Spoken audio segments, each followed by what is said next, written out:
It's Friday, and it's Friday Feels. Look at that! I love the new animation, I really do. And this week's Friday Feels guest uses his music to help people transform and better their mental health, which leads us to mention he's also an author and a licensed therapist. Wow, Jeremy. True. I stay busy. Jeremy, you do stay busy. You really do. Yeah, it's all true. Jeremy Dion, welcome. Thank you so much. Welcome to Friday Feels. It's welcome such a to pleasure Fox to be 21. here. Thank you. Welcome to Loving Living Local. Thank you. Thank you. Yeah. You reached out to me, you wanted to come on the show. Yeah, indeed. And I checked you out, I was like, yeah, we're having you. Great. Thanks. I'm glad it was so easy. Before we jump into the music, a licensed therapist, is it music therapy? No, although I do have a degree in music therapy, but specifically that would require me to be in person with my clients and using music in that medium to qualify as music therapy. These days in post-COVID, my practice, so I'm in private practice as a therapist, but it's all virtual these days. Really? So I work with kids and teenagers. Sometimes we often talk a lot about music, but I wouldn't call what I'm doing necessarily music therapy. Wow. Yeah.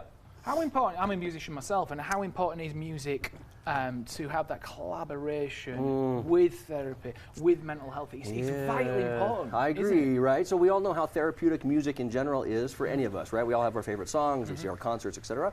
But the definition in particular of music therapy involves a trained music therapist to be delivering those skills. I think my favorite part about the next generation, I work a lot with kids and teenagers, have a 17-year-old daughter myself, is most of them are listening to music all the time, or as much of the time as possible. I think that's a good thing, partly because I'm not a school teacher trying to battle with their attention span, but I think their connection with music and their feelings and the mental health world all goes together beautifully. We have to think about it. Every single one of us, if it's in this room, in the studio, in Colorado Springs, you hear music every single day. Yes. If that's on the radio, in your car, headphones, you don't think that you are. It's powerful. Yes, and it affects us in different ways, right? It affects our feelings almost immediately, which is part of how we can harness the beauty and magic of that for our health and wellness. Right, we're going to listen to a song. We're going to jump in. Terrific. Is that all right? Yes. I'm going to ask you about the music, but we're just going to listen to a well, song. I could talk all day about it, but I'd rather play. So I'm going to play a love song. This one started out, it was a co-write with a dear friend of mine in the Boulder music scene, Anna Cutler. And I'm working on a new album right now. It'll be number 5. And on the recording, I have another dear friend of mine, Megan Burt, singing on this song. Oh, we know Megan Burt. She's been on Friday. Oh, we love Megan. So, Jeremy, this is called All I See Is You. Wonderful. Take it away.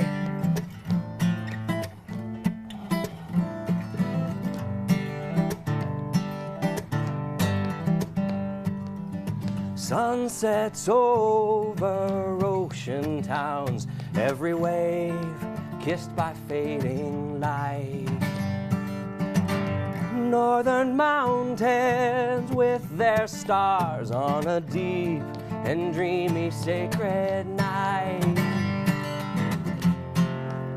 When I wake up in the morning time, I get a better view. When I wake up in the morning time, all I see is you.